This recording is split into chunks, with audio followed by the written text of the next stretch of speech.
हर जगह लोगों की उम्मीद है कि उनके लिए कुछ ना कुछ जरूर हो इस रेल बजट में। मुंबई को भी रेल बजट से काफी उम्मीदें हैं। देखिए रिपोर्ट।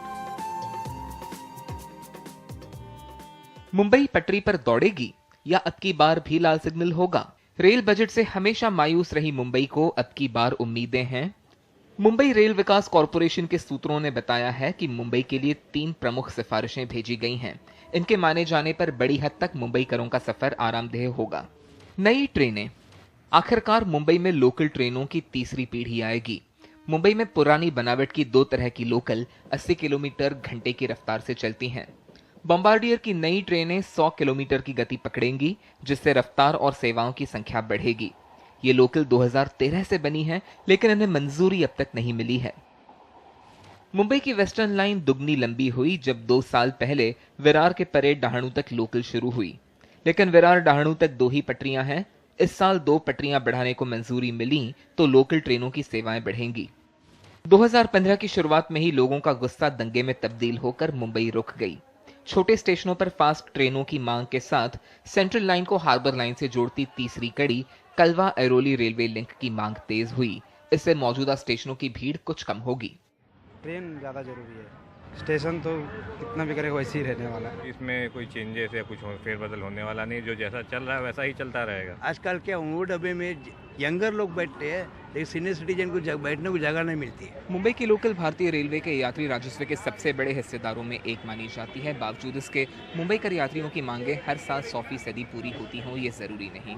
ऐसे में थोड़ा है थोड़े की जरूरत का ये आलम मुंबई की संसाधनों पर साल दर साल भारी पड़ता जाता है। और दिवा जैसे किसी दंगे के बाद हम यही सवाल पूछते हैं कि मुंबई के लिए रेलवे कोई सबक सीखी है तो क्या?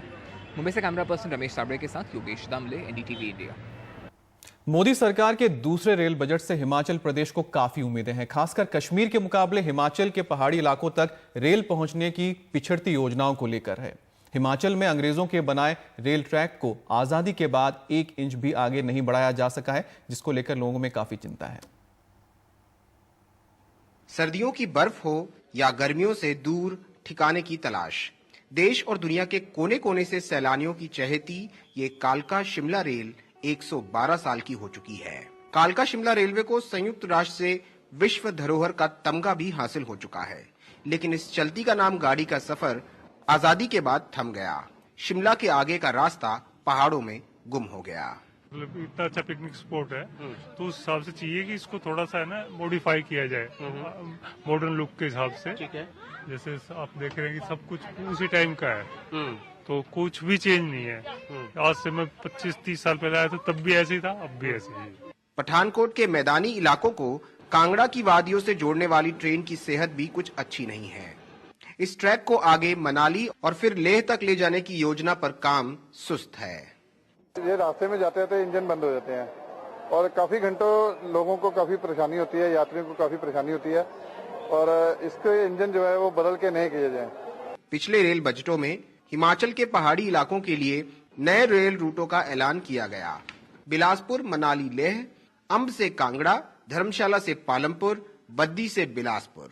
पिछले बजट में भी जो थोड़े समय के लिए आया था, कुछ नए सर्विस की घोषणा हो गई थी और हमें आशा है कि नंगल तरोड़ा रेलवे लाइन को पूरा करने के लिए प्रयास किया जाएगा और नोकड़ी बरमाणा मनाली लेह रेलवे लाइन को पूरा करने के लिए भी काम शुरू किया जाए। हिमाचल के मध्य से एक ब्रॉडगेज रेलवे की लाइन बने, उससे न केवल व्यापार बढ़ेगा, लोगों को आने जाने में सुविधा होगी, बल्कि उससे जो है टूरिज्म को भी बढ़ावा मिलेगा। लेकिन इन परियोजनाओं पर या तो काम शुरू ही नहीं हुआ या फिर बेहद सुस्त है। हिमाचल के दूर दराज के इलाकों तक रेल पहुंचेगी तो पर्यटन को फायदा होगा, अर्थव्यवस्था को बढ़ावा मिलेगा। आए दिन होने वाले सड़क हादसों में जान और माल के नुकसान को भी काफी हद तक कम किया जा सकेगा। आसान शब्दों में कहें तो रेल नेटवर्क का दायरा बढ़ने से पहाड़ के आम आदमी की उम्मीदों को पंख लग जाएंगे। कालका शिमला रेलवे ट्रैक से कैमरा पर्सन अर्पित जायसवाल के साथ आनंद पटेल, एनडीटीवी इंडिया। पूर्व रेल मंत्री दिनेश त्रिवेदी ने रेल मंत्री सुरेश प्रभु को सुझाव दिया है कि उन्हें इस साल रेल बजट में यात्री किराया नहीं बढ़ाना चाहिए। एनडीटीवी से बातचीत में दिनेश त्रिवेदी ने यह बात कही। दिनेश त्रिवेदी ने कहा कि रेल मंत्री को रेल की खस्ता वित्तीय हालत को सुधारने के साथ साथ रेल यात्रा सुरक्षित बनाने और रेलवे क्रॉसिंग पर सुरक्षा बढ़ाने पर विशेष ध्यान देना चाहिए। काफ़ी अरसे से रेलवे व्यवस्था में सुधार की बात होती रही है, रेलवे को प्रॉफिटेबल बनाने की बात होती रही है, रेल यात्रा और सुखद हो, सेफ हो, इसकी कोशिश होती रही है। इस बार के रेल बजट में आपको क्या लगता है, रेल मंत्री की क्या प्राथमिकताएं होनी चाहिए? हम तो सिर्फ हमारे दोस्त सुरेश प्रभु को शुभेच्छाएं दे सकते हैं। जिस प्रकार से रेल की हालत है, जो मेरी समझ में आ रही है, वो एक एयर इंडिया की ओर जा रही है। पैसे बिल्कुल नहीं है, क्योंकि आप पिछले साल का बजट देखें तो डेवलपमेंट फंड 300 करोड़ है, जो 8000 करोड़ हमने दिया था। जी, आपने फंड्स की बात कही। आपको लगता है कि मौजूदा परिस्थिति में रेलवे को फंड्स, रेलवे की जो वित्तीय हालत है उसमें सुधार के लिए ज़रूरी है कि फेयर रिवीजन किया जाए? फेयर रिवीजन के लिए अभी कोई जगह नहीं है। अभी बहुत सारा फेयर रिवीजन हो गया, फ्रेट रिवीजन हो गया।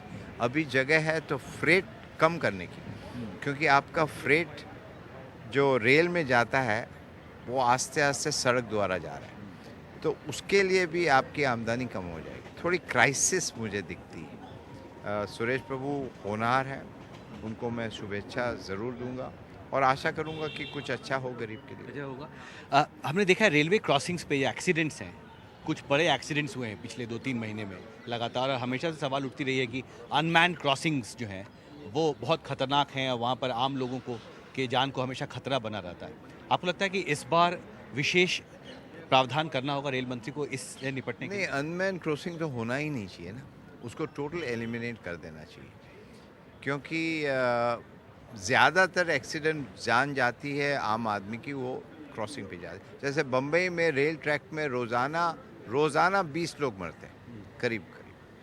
तो ये हिंदुस्तान की छवि नहीं है। हम यदि चांद पे जा सकते हैं, यदि मंगल ग्रह पे जा सकते हैं, तो रेल को दुरुस्त नहीं कर सकते।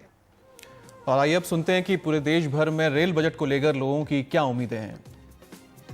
ट्रेन की जो प्रिविलेज लोगों के लिए एग्जीक्यूटिव क्लास में जाते हैं, वो खाना वाना काफ़ी इतना महंगा है, तो वो भी कम होना चाहिए, जो कि लोग अफोर्ड नहीं कर पा रहे। और ट्रेन में ये है कि आपके जो नीट एंड क्लीन जो है वो भी होनी चाहिए, और मैं चाहता हूँ कि आगे से आगे सुधार आना चाहिए। हम लोग ये उम्मीद कर रहे हैं कि अब बीजेपी की गवर्नमेंट आई है तो वो कुछ किराया कम करे, क्योंकि बीजेपी गवर्नमेंट आने से आम आदमी को बजट पे कुछ फर्क नहीं पड़ा।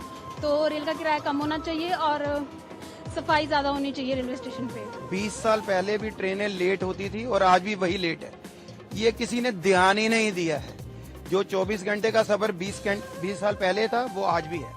वो कुछ कम होना चाहिए, कुछ स्पीड फर्क पड़नी चाहिए। खाने का बहुत बुरा हाल है और बोलचाल इतना खराब है उनका कि सबसे पहले खाने पर इनको ध्यान देना चाहिए। लेडीज पुलिस होनी चाहिए हर डब्बे में एंड हर कोच में, और not only in ladies coach, जो दूसरे जो जितने भी कोच होते हैं हर सब में एक male inspector and female inspector होनी चाहिए, सो दैट कि फीमेल भी थोड़ा कंफर्टेबल फील कर सके एंड उनको भी एक प्रॉपर सिक्योरिटी मिल सके। लेडीज के लिए कुछ सेफ्टी रखा ही नहीं है, इसलिए मैं विनती करती हूँ आपको कि लेडीज पुलिस कांस्टेबल रखा जाए तो हमारे लिए बहुत ही अच्छा होगा, क्योंकि आदमी लोग हमें बहुत परेशान करते हैं, लेडीज डब्बे में आके बैठ जाते हैं। कई सालों से हमारी ऐसी मांग रही कि सूरत स्टेशन पर जो प्रॉब्लम है, जो प्लेटफॉर्म की हाइट कम है, उसको बढ़ाने की मांग थी। 1 नंबर के प्लेटफॉर्म पीने के पानी की सुविधा नहीं वो थी, और गुजरात में जितने भी यात्रा स्थान है वहाँ के लिए कोई ट्रेन शुरू की जाए, ताकि यहाँ के जो लोग यात्रा करने जाते हैं उनको बार बार कोई ट्रेन बदलनी ना पड़े।